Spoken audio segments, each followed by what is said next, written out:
So, a few weeks back, and it's crazy to think that it's only been a few weeks since I started this, when I first began the Forgotten Gems segment of Drive Home Reviews, the purpose was twofold.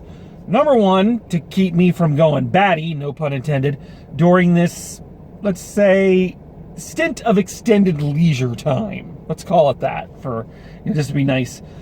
And the other was, as the name would suggest, to refamiliarize myself and refamiliarize the audience with some of these films that either you've never heard of or that for one reason or another have just kind of slipped out of our minds. And I've had a great time revisiting these movies, and there's more I plan to revisit, and I hope that you, the audience, have had a good time.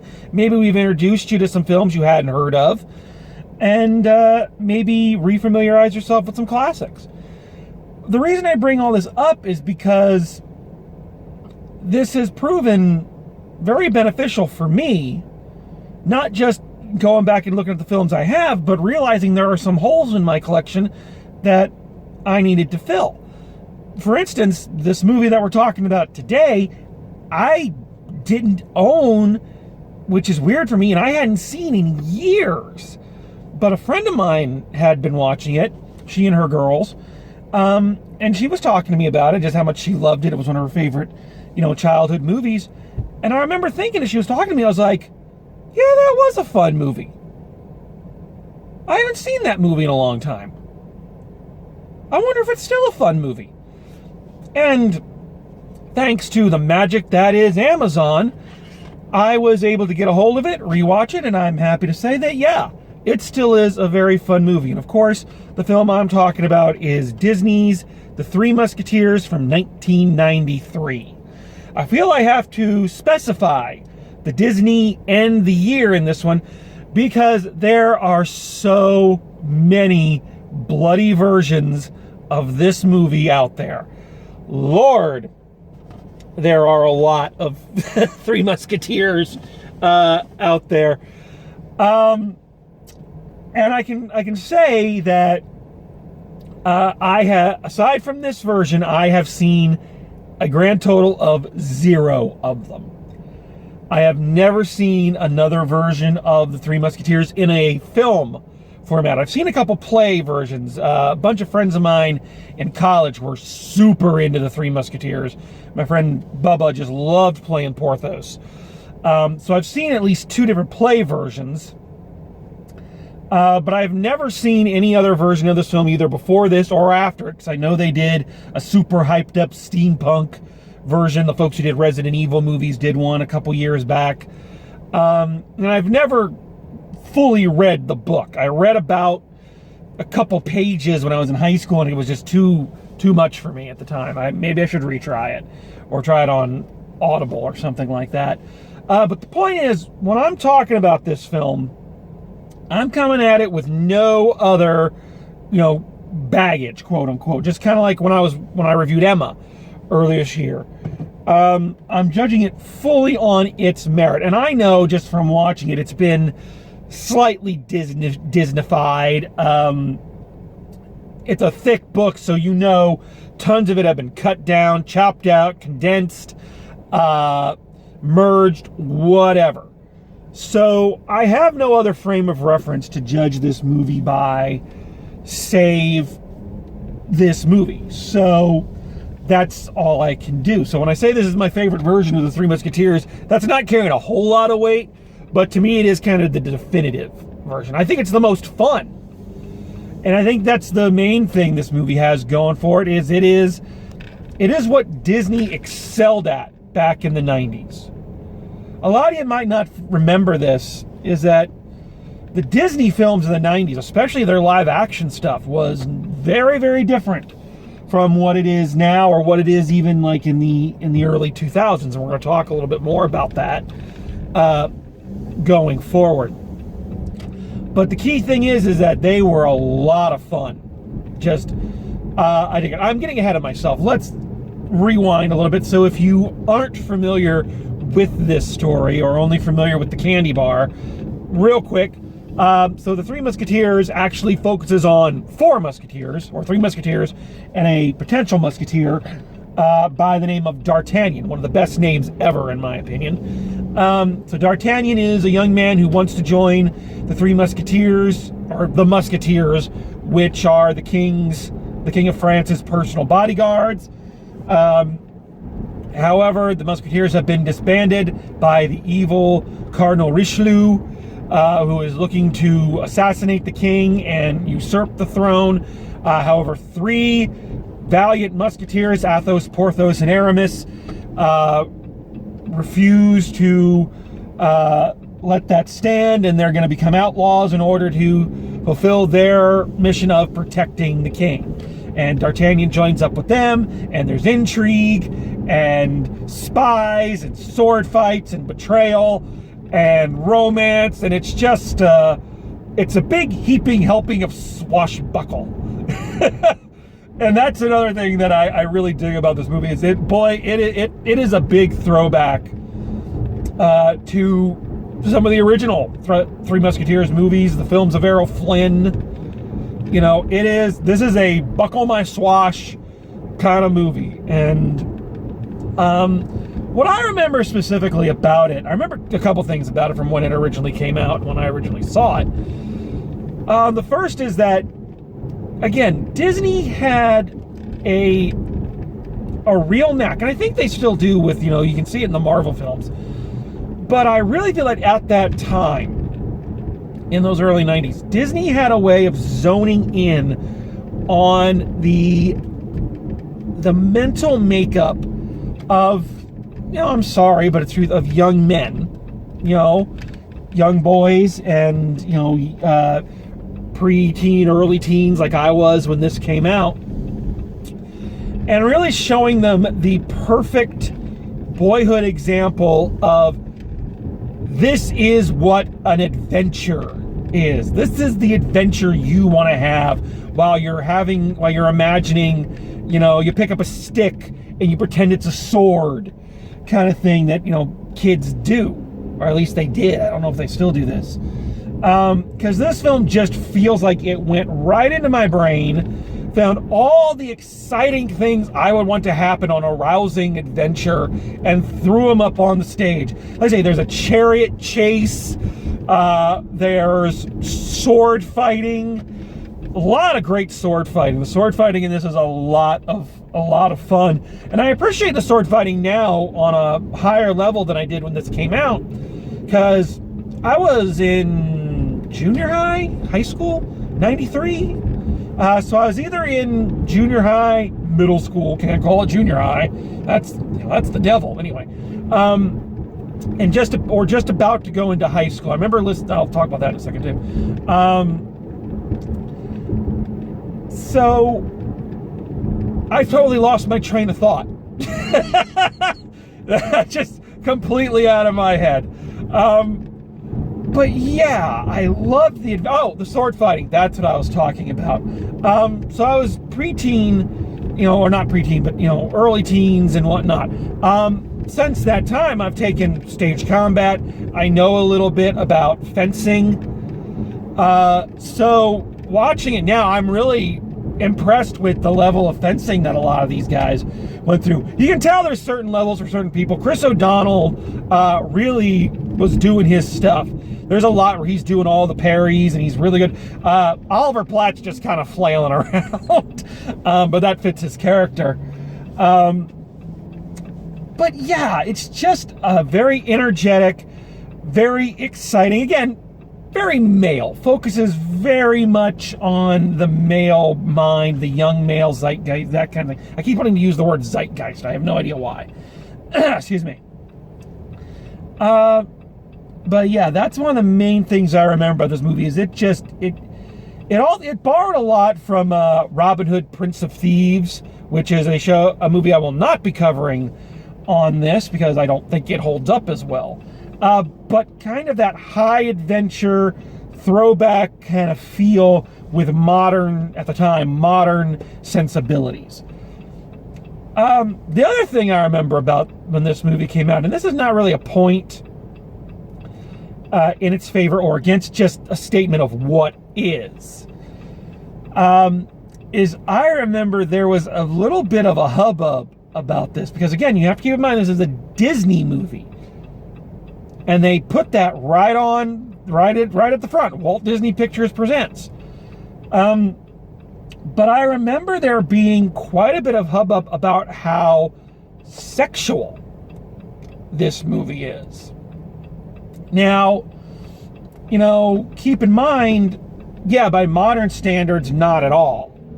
But by early 90s standards, and especially by Disney standards, you gotta remember, this was the studio of Pollyanna and Haley Mills, Nanette Funicello, and to produce a film like this, and yeah, for a Disney movie, you got the ladies in their bodices that look like they've got an elf in there kind of pushing together and pushing up. You've got Tim Curry as Cardinal Richelieu just creeping on all the women. You've got Rebecca De Mornay also in her bodice, slinking around like she's a Bond villain. I mean, again, not by today's standards, but you compare this to the films that have come before it and the Disney films that came after it in like the early 2000s. The Hannah Montanas, the, Lizzie McGuires, the Even Stevensons. Compared to this stuff, this movie is fucking Game of Thrones. Another thing this movie had going for it, and I think it's a plus and a minus, is for the time, it had a really star-studded cast. Kiefer Sutherland, Charlie Sheen, Chris O'Donnell, Rebecca De Mornay, Tim Curry, Oliver Platt. It was loaded. And it's funny to think that after this, a lot of these folks did not go on to the stardom that they had or were kind of promised. Chris O'Donnell is a pretty good D'Artagnan. I feel the acting kind of across the board with three exceptions, is again very 90s melodrama. It's a little robotic in certain places, and a little flat, but they're playing very bold and broadly drawn characters. They're not going for a lot of subtlety. So I can forgive a lot of that. Again, I think Chris O'Donnell is a pretty good D'Artagnan. He was young, fresh-faced, got that kind of asshole swagger that serves the character very well. I like Kiefer Sutherland in this. I tend to like Kiefer Sutherland. Oliver Platt, man, you know what? Oliver Platt is one of my favorite actors. One of my favorite actors. He's an amazing character actor who does not get the credit that he deserves, or the appreciation that he really deserves for just how good he is. And he's had a good career of playing fun characters. I know he just did a stint on Chicago Med, which was the only reason I watched any part of that show for him, because I love him as an actor. He is just having a ball playing Porthos, and it's fun to watch an actor truly having fun with a character and really going for it. And he is just shooting for the moon. Charlie Sheen, man, it is funny. It's especially funny now, but it was even funnier then, because Charlie Sheen was always like the bad boy. Always kind of in trouble in his younger days, and then of course we all know kind of what became of him after that. But having him play a devout man of God, he is the one who I think feels the most out of place. He's good when he has like a sarcastic line, or he's good when he has, a joke or something like that. Because say what you will about Charlie Sheen, the man has great comic timing. That is why those Hot Shot movies are so funny, is because he just has that timing. He's got that perfect straight-faced comic timing. But the problem is that when he's doing the more serious stuff, when he's reading the Bible, or he's saying things, or he's reciting Shakespeare or something like that, he does sound too much like Topper Harley. You know, you're waiting for the Zucker brothers joke to go by in the background. He just doesn't fit. Rebecca De Mornay, God, I'm slurring all my words today. I'm so sorry. Rebecca De Mornay is doing pretty well in this. I think her best scenes are the ones where she can slink it up. Her scene with Chris O'Donnell, where she is just in full femme fatale mode. Yeah, that she's great in that scene. Previous scenes with Tim Curry and some with Kiefer Sutherland are not as strong, but there is some good chemistry there. She's another one that was a big name in the 90s and then suddenly just kind of stopped for whatever reason. I saw her on an episode of Hawaii Five-0 recently. Recently in that it was a 4th season episode I was watching anyway. But let's talk about where this movie is just at its peak and where it's just perfect. There is no one better at playing an over-the-top villain than Tim Curry. There is, hands down, bar none. And if you want my honest opinion, this is Tim Curry's movie. All right? It's called The Three Musketeers. The other guys are, the quote-unquote bigger names. But his performance is the one you walk away remembering. His performance is the one that sticks in your head as one of the all-time great villains. And his Cardinal Richelieu is, it's perfect. It is spot on. Here's how I define it. And I've talked about this when I reviewed the Marvel movies. With casting, they get it right when you can't imagine anyone else playing those roles. Now, with the other Musketeers, with the possible exception of Porthos and Oliver Platt, I could think of dozens of other late 20s, early 30s, 90s stars that could have filled out any of those other roles. Nobody could have played that role in that movie but Tim Curry. And as with almost every Tim Curry role, you can tell he is just loving every second of it. Every line, every bit of sleaze. Oh, when he's hitting on the queen, when she's in her bath, like that. Again, you're talking about over-sexualized moments. She gets out of the bath and she's got, she's barely covered up and he's like creeping on her. It's like, ugh, but it's like the best kind of ugh, because that's what he's going for. He's like a wrestling heel. He knows just how to get the heat. And I guarantee you 90% of the lines you remember from this movie when it's done are the lines of Tim Curry.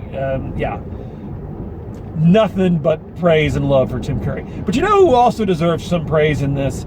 And he's the one character whose name is nowhere near the titles, which is weird. Everybody else in this cast names above the titles. They left him out. And that's Michael Wincott as Captain French name. I forget what the bad captain, the villain that is the villain because he's dressed all in black. Everybody else are in blues and reds. He's in all black, so bad guy. Michael Wincott, I don't want to say he's a poor man Tim Curry, but Michael Wincott is like what you would have gotten in the 90s if you crossed Tim Curry with Alan Rickman. No surprise, since he played the henchman to both. He was Guy of Gisborne in Robin Hood, and he was so good in that. He was just an outstanding 90s villain. He had, while Tim Curry and Alan Rickman are out there, just chewing it up, he's very slinky. and just very, very raspy with his voice. And oh, the evil that comes with everything he says. And it's also very subtle. He doesn't need to go big because he knows that he's going to kill you. He was so good. If you've ever seen The Crow, he got to play the heavy in that. And again, outstanding. An actor who, especially with his villain roles, he's still working, he's still doing character things, he's doing voice work, but I think in the 90s he was one of the most underrated villain actors out there.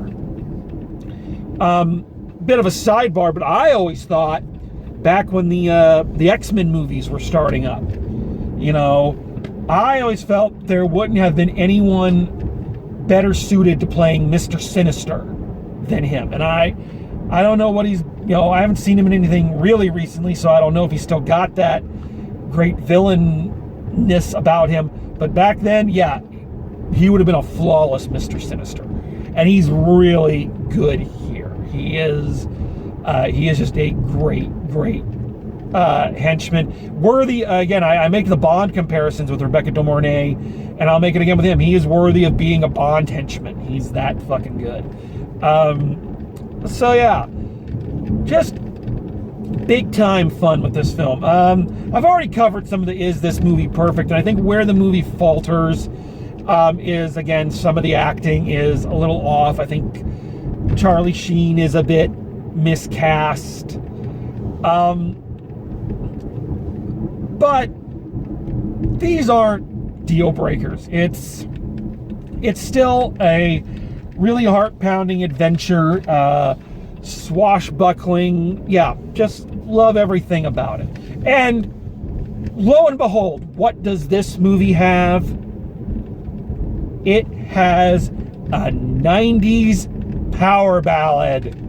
A 90s Bryan Adams power ballad. Yes, joined by Rod Stewart and Sting, but he wrote it. So, once again, my point is proven. Things were better when we had 90s power ballads accompanying our movies. You know, I was just thinking, if I was able to put together a soundtrack album for this show, for the movies I've watched, it'd be one of the best soundtracks ever. You know, Have You Ever Really Loved a Woman? All for Love, Love Lives On. Pleasantville had some awesome music. Walk Like a Man from Heart and Souls. I mean, almost all the songs from Dick Tracy. I mean, the soundtrack album to this show would be phenomenal. So yeah, that pretty much wraps this one up. Again, if you're looking to kind of reacquaint yourself, or you've never seen it, or you got kids who love a good adventure film, I know this one's on Disney Plus for you streamers out there. So I say check it out. It's well worth the revisit. So that's it for this one. Of course, a lot of days ahead, a lot of movies still to watch, so we'll still be here for you. So thanks for watching. Stay home, stay healthy, and as always, drive safe, and I will see you at the movies.